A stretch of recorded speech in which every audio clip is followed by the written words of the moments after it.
Si no me levanté una mañana a tiempo para meditar, para hacer ejercicio, voy a decir, ay, es que yo no soy disciplinada. Entonces siempre voy a buscar eso en mi mente. ¿Y qué vas a hacer? Vas a generar nuevas autopistas en el cerebro, como dice Valeria, ¿verdad? Que se van a combinar y van a definir tu identidad. Las investigaciones muestran que cuando las personas hablan de sí mismas en tercera persona, bajo estrés, reducen su reactividad emocional y mejoran su toma de decisiones. O sea que cambia el lenguaje, ¿verdad? Cambia la regulación emocional.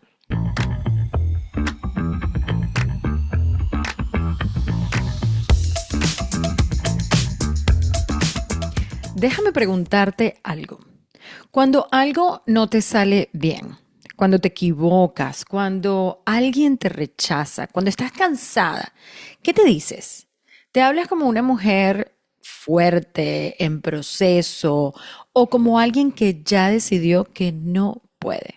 Porque esa voz no es una voz inocente. Esa voz está creando tu identidad.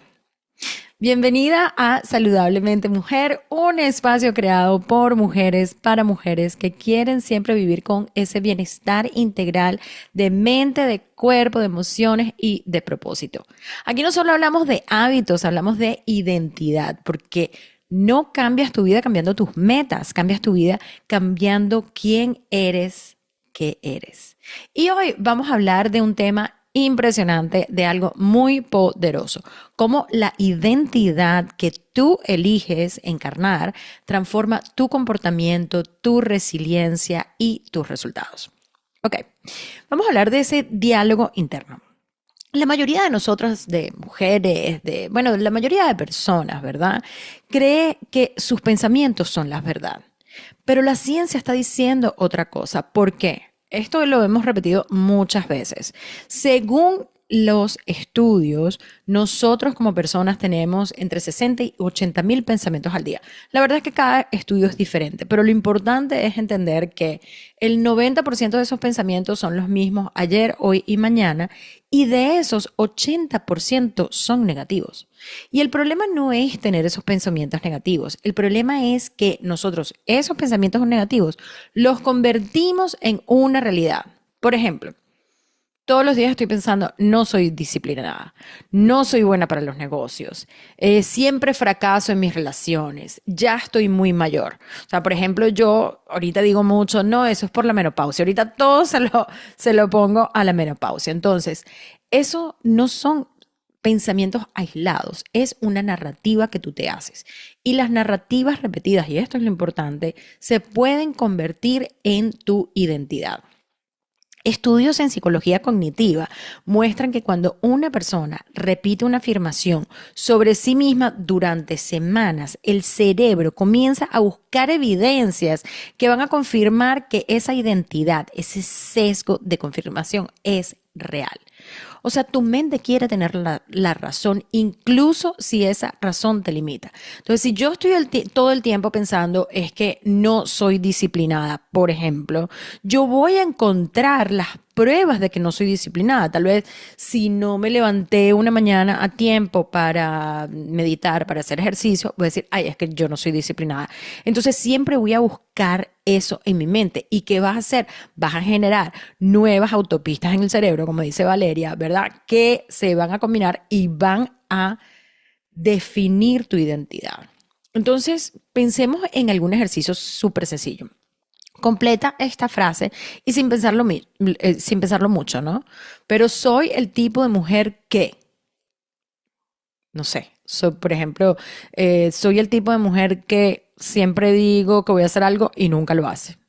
Y ahora léelo. O sea, recuérdate que esa frase la escribiste sin pensar mucho. Y ahora léelo. Pregúntate, ¿eso te expande o te limita? Y esto es importante. ¿Por qué? Porque si te expande, perfecto. O sea, si yo digo, soy el tipo de mujer que siempre logra todo, perfecto. Eso te expande. Porque si yo estoy todo el tiempo pensando que siempre logro todo, voy a hacer cosas que me hacen definirme como esa identidad. Pero si es lo contrario, no, porque me va a limitar. Hace mucho rato, no sé, hace como un año, estaba escuchando el podcast de The Mindset Mentor de Rob Dial y me encantó porque trajo a colación un estudio que le llamaron The Batman Effect, ¿no? Y este estudio fue realizado en niños entre 4 y 6 años y les dieron unos rompecabezas diseñados para que fueran imposibles de resolver. Y pusieron tres grupos. El primer grupo, ¿verdad? O sea, simplemente les decían, mira, resuelve esto. No le decían más nada, resuelve este rompecabezas. Entonces ellos entraban simplemente e intentaban resolver el rompecabezas. Al segundo grupo, antes de empezar, antes de meterlo para que resolvieran el rompecabezas, les pidieron que observaran desde afuera, ¿no? Que pensaran cómo está haciendo ese niño el ejercicio, ¿no? O sea, que pensaran desde afuera cómo ese niño está resolviendo esto. Es decir, hablar en tercera persona.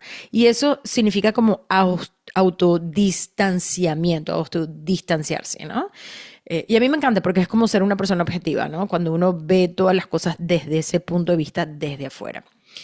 Y luego al grupo 3, ¿verdad? Y esto es lo más interesante, antes de empezar les dijeron, oye, mira, aquí tenemos unos disfraces, ¿por qué no eliges a tu personaje favorito? Como Batman, la Mujer Maravilla, tenían Dora la Exploradora, tenían princesas. Y les pedían que se hicieran preguntas como, ¿Batman se rendiría? ¿Qué haría Dora ahora? Y esto es lo más interesante, estos fueron los resultados. O sea, recuerda que el grupo uno no le dijeron nada. Siempre tienes que tener un grupo de control cuando estás haciendo este tipo de ejercicio. Al grupo 2 y esto fue muy interesante porque fue 133% más persistente que el grupo uno. O sea, lo único que le dijeron fue, ve desde afuera a ver qué está haciendo ese niño. Lo pusieron como tercera persona. O sea, no es él el que está haciendo el ejercicio, sino una persona que está viendo desde afuera. Pero lo más interesante que todo, recuérdate que el grupo 3 fue el que le pidieron que se pusieran los disfraces de superhéroes. Y el grupo 3 fue el más resiliente de todos. Y algunos niños del grupo 3 tuvieron que ser detenidos porque no querían abandonar el task o la actividad que tenían, que era terminar el puzzle, ¿no? O sea, los rompecabezas. Y lo más impactante de todo es que los niños del grupo uno, o sea, los que no les dijeron que hicieran nada, decían en altavoz mientras estaban resolviendo este rompecabezas que era imposible de resolver, estaban diciendo en voz alta, ay, es que no puedo, es que esto es muy difícil, es que yo no soy suficientemente inteligente. Fíjate qué interesante. Y esto fue en niños de 4 a 6 años. Y esto demuestra, ¿verdad?, que el diálogo interno negativo se aprende también desde muy temprano. Pero los niños disfrazados, o sea, los niños que no les habían dicho nada al grupo uno decían, no puedo, soy bruto, no soy inteligente. Pero los niños disfrazados decían, Batman no se rinde, yo puedo, inténtalo otra vez. Y por eso es que eran los más resilientes y no cambiaron sus habilidades. O sea, ninguno de los niños podía resolver estos puzzles, estos rompecabezas que eran imposibles. Pero cambió la identidad que estaban activando. Mira qué interesante. Y se recuerdan que el grupo 2 lo que hicieron fue como ponerlos desde afuera, ¿no? Y eso se llama autodistanciamiento. Y esto, las investigaciones muestran que cuando las personas hablan de sí mismas en tercera persona, bajo estrés, reducen su reactividad emocional y mejoran su toma de decisiones. O sea que cambia el lenguaje, ¿verdad? Cambia la regulación emocional. Entonces, bueno, una de las cosas que podemos hacer es la próxima vez que estés ansiosa, pregúntate, no sé, ¿qué necesita Yanira ahora? Mira qué lindo, ¿no? O sea, qué necesita Yanira ahora? Y tal vez esa pregunta es, tal vez Yanira necesita un abrazo para tranquilizarse. Y ese pequeño cambio puede crear un espacio entre la emoción y la identidad, que es lo que estamos viendo hoy, ¿no? Em, la identidad obviamente también se encarna físicamente y este es un concepto que muestra que las personas que usan ropa formal, ¿no? Voy a echar para atrás. Hay un video súper interesante de Amy Cuddy que ella habla de la parte de las posiciones, ¿no?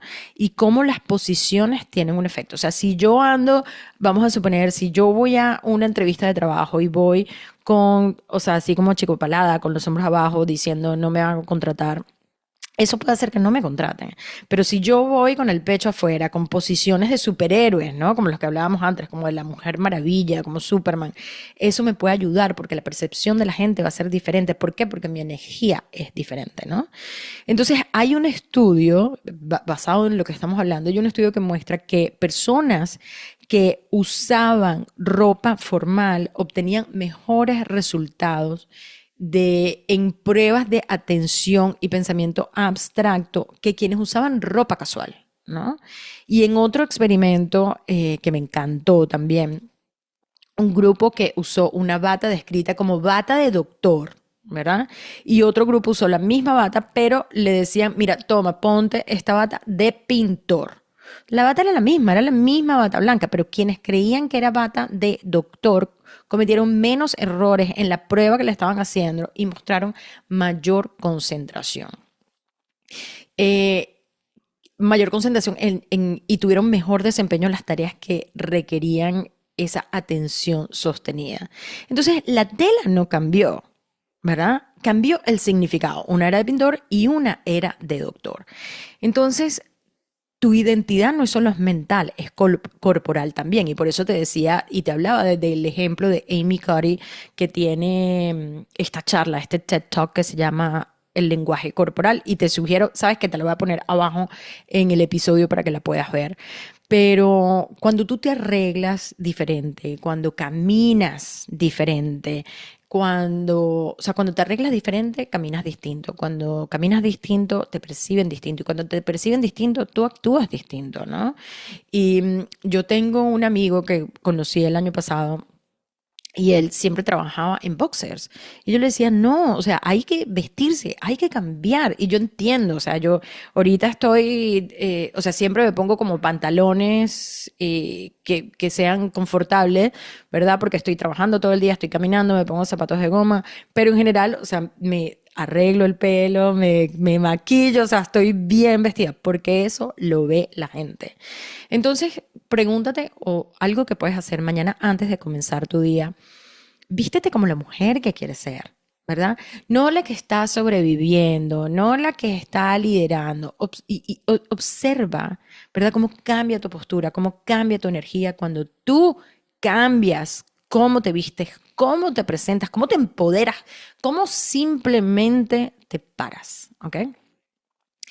Hay otros ejemplos que a mí me encanta y que he escuchado mucho, que es el ay, yo no sé cómo se llama en español, pero el alter ego, o sea, como otro ego que tú tienes, ¿no? Y muchos atletas y empresarios utilizan esto, y no es para fingir, sino también para activar una versión más elevada, ¿no? Y hay un ejemplo el fallecido Kobe Bryant, y él creó un alter ego que se llamaba Black Mamba, como una identidad mental para competir sin miedo. O sea, él era una persona, tal vez cuando iba a su casa, cuando estaba con su familia, con sus hijas, con su esposa, pero él era otra personalidad cuando estaba en el juego. Y Kobe Bryant fue uno de los atletas, o sea, más grandes que hemos tenido, ¿no? Pero él tenía un alter ego, o sea, una personalidad, una identidad que lo definía en otras etapas no en otras etapas de su vida, sino cuando estaba jugando básquet, ¿no? Eh, Todd Herman creó a alguien que él llamaba Super Richard para hacer llamadas de venta sin que el rechazo lo afectara. Beyoncé, ella habla de Sasha Fierce cuando sube al escenario, o sea, se comporta de otra forma. Y la verdad no es falsedad, es como una activación estratégica que tú haces, ¿no? Yo no he creado un alter ego, pero yo creo que lo podría crear tal vez cuando estoy en el escenario, cuando estoy hablando, pero son cosas que se me hacen fácil. El alter ego tal vez lo tienes que hacer cuando son cosas que no se te hacen fácil. Por ejemplo, tal vez cuando quiero llamar a las compañías y decirles, mira, tengo esta charla, contráteme. Ahí es donde debería crear ese alter ego. Así que si lo creo, les voy a decir qué tal, ¿no? Pero bueno, tal vez para crear ese alter ego, cosas que podemos hacer. Primero pensemos cómo se llama esa versión más fuerte tuya.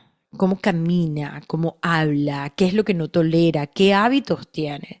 Y ahora pregúntate, ¿qué haría ella hoy que tú estás postergando, ¿no? Eso podría ser como un ejercicio interesante que puedes hacer. Entonces, si tú sigues, ¿verdad? Diciendo estas palabras de no soy constante, de no soy suficiente, siempre abandono, siempre procrastino, estás reforzando tu límite, estás reforzando esa identidad que no quieres, porque nadie quiere ser una persona que no sea disciplinada, que sea procrastinadora, pero las palabras tienen un poder muy fuerte en tu vida. Y los estudios en neuroplasticidad, que esto mi Vale y yo lo hemos hablado antes, muestran que el cerebro cambia estructuralmente con los pensamientos repetitivos, ¿no? Eso lo llaman en inglés eh, neurons that fire together, wire together. O sea, si empiezas a pensar lo mismo, ellas empiezan a hacer una red neurológica y eso es lo que se llama neuroplasticidad. Y esto no es solo, lo importante es que no es solo psicológico, no es que yo me estoy creyendo la película, es que mi cerebro se está cableando de una forma diferente y ahí es donde viene tu identidad. Y lo más bello de todo esto es que tú puedes cambiar. Yo conozco gente que es como, no, yo soy así, yo no voy a cambiar. No, sí, sí puedes cambiar, sí puedes hacerlo. Y la pregunta no es si puedes cambiar, la pregunta es, ¿estás lista o estás listo para dejar de repetir esa identidad que heredaste o que empezaste a encarnar desde antes y estás lista para esa identidad que deseas tener? Porque, mira, tal vez no necesitas disfrazarte de heroína, pero sí necesitas decidir quién vas a ser cuando las cosas se pongan difíciles, porque tu identidad precede al hábito y el hábito precede al resultado. Y todo comienza con esa vocecita que te está diciendo. Y la próxima vez que falles, escúchala, pero elige algo diferente. Bueno, eso es lo que tenemos esta semana para todos ustedes. Recuérdate de seguirnos en el podcast, de suscribirte para que no te pierdas ninguno de los nuevos episodios que todos los jueves traemos Valeria y yo para ti. Y puedes seguirnos en nuestra nueva página de Instagram, Saludablemente Mujer Podcast. Nos encantaría saber de ti, nos encantaría si nos tagueas y envíale este episodio a esa mujer tal vez que necesita ese alter ego o que siempre tiene una identidad que puede cambiar para ser una mejor persona. Nos vemos el próximo jueves.